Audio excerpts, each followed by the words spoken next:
গত ২৬ আগস্ট দৈনিক যুগান্তর অনলাইনে আনসার সদস্যদের সচিবালয় ঘেরাও এবং ছাত্রদের সঙ্গে ধাওয়া পাল্টা ধাওয়া সংঘর্ষের রিপোর্টের সঙ্গে একটা ছবি দেখলাম, যেখানে বেশ কয়েকজন আনসার সদস্য একজন ছাত্রকে এলোপাতাড়িভাবে বুট দিয়ে লাথি দিচ্ছে, ফুটবল খেলোয়াড়ের মতো করে যেন বলে শট নিচ্ছে। আসলে তারা আনসার সদস্য কিনা সেটা তাদের বডি ল্যাঙ্গুয়েজ দেখে বোঝার উপায় ছিল না। আমি সেই ছবিটা ডাউনলোড করে বারবার খুঁটিয়ে দেখছিলাম। ছবিটাতে আনসার সদস্যদের মারমুখী বুটের লাথি মারা দেখে স্পষ্ট বোঝা যাচ্ছিল তারা কোনো দাবি আদায়ের জন্য এখানে সমবেত হয়নি। তারা বৈষম্য বিরোধী ছাত্র আন্দোলনকারী ছাত্রদেরকে প্রতিপক্ষ তৈরি করে নেবার জন্য সুযোগের অপেক্ষা করছিল, এবং সেজন্যই তারা বিকালে একটিমাত্র দাবি ছাড়া অন্য সব দাবিগুলো মেনে নেওয়ার পরেও সমবেতভাবে সচিবালয়ের সামনে অবস্থান করছিল। তাছাড়া অন্য যে দাবি ছিল, যেটা কিনা চাকরি জাতীয়করণের দাবি, সেটা আসলে তাৎক্ষণিকভাবে মেনে নেবার কোনো সুযোগই ছিল না। কারণ চাকরি জাতীয়করণ করতে হলে সেটার সঙ্গে বেশ কিছু মন্ত্রণালয়ের সিদ্ধান্তের বিষয় জড়িত থাকে।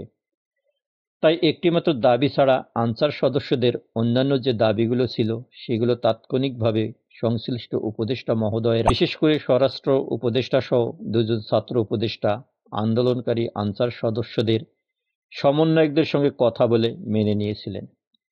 একই সাথে অন্য যে দাবিটি, অর্থাৎ চাকরি জাতীয়করণের জন্য যে দাবি ছিল, সেটার জন্য 1 সপ্তাহের সময় নেওয়া হয়েছিল। এখন কথা হলো, এর পরেও রাত ৯টা পর্যন্ত আন্দোলনকারী আনসার সদস্যরা সচিবালয়ের উপদেষ্টা মণ্ডলী সহ সকল কর্মকর্তা কর্মচারীকে জিম্মি করে রাখল কেন? উদ্দেশ্য তাহলে পরিষ্কার। এই আনসার বাহিনী সচিবালয়ে অন্তর্বর্তী সরকারকে হটানোর জন্য ব্যাপক সহিংসতার মাধ্যমে মারাত্মক একটা কু করার চেষ্টা করেছিল, এবং ছাত্ররা যদি সংঘবদ্ধ হয়ে সঠিক সময়ে সচিবালয়ে না আসতে পারত, তাহলে হয়তো ২৫ আগস্ট দিবাগত রাতটিই হতো বর্তমান অন্তর্বর্তী সরকারের শেষ রাত। কেননা তাদের এই দাবি আদায়ের আন্দোলনে যারা এখানে আনসার সেজে এসেছিল, তাদের সবাই প্রকৃত আনসার ছিল না। তাদের পোশাকের আড়ালে লুকিয়েছিল ফ্যাসিস্ট আওয়ামী সরকারের দোসররা।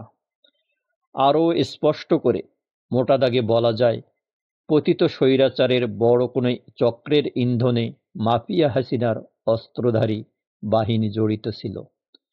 কারণ দীর্ঘ 16.5 বছরের ফ্যাসিস্ট শাসনকালে বেছে বেছে গোপালগঞ্জের আওয়ামী সন্ত্রাসীদের এই আনসার বাহিনীতে অঙ্গীভূত করেছিল, যারা মাফিয়া হাসিনা সরকারের প্রত্যেকটি নির্বাচনে প্রকাশ্যে ব্যালট বাক্স ভরানোর কাজ করে গেছে।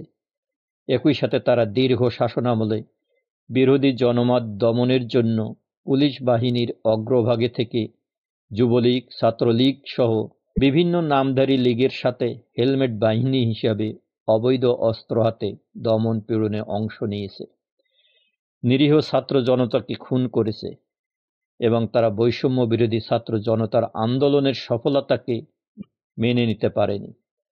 তাই তারা প্রথম যেদিন উপদেষ্টা আসিফ বিসিবিতে যাচ্ছিল সেদিনে আক্রমণের চেষ্টা করেছিল, এবং 25 তারিখেও সচিবালয়ের সামনে তারা ছাত্রদেরকেই টার্গেট করেছিল। তার প্রমাণ পাওয়া যায় যুগান্তর অনলাইনে প্রকাশিত ছবিটিতে। কেননা এই ছবিটিতে তাদের যে ধরনের মারমুখী অবস্থা ধরা পড়েছে, সেটা কোনো দাবি আদায়ের ভাষা হতে পারে না। সেটা ছিল প্রতিশোধ পরায়ণতার ভাষা।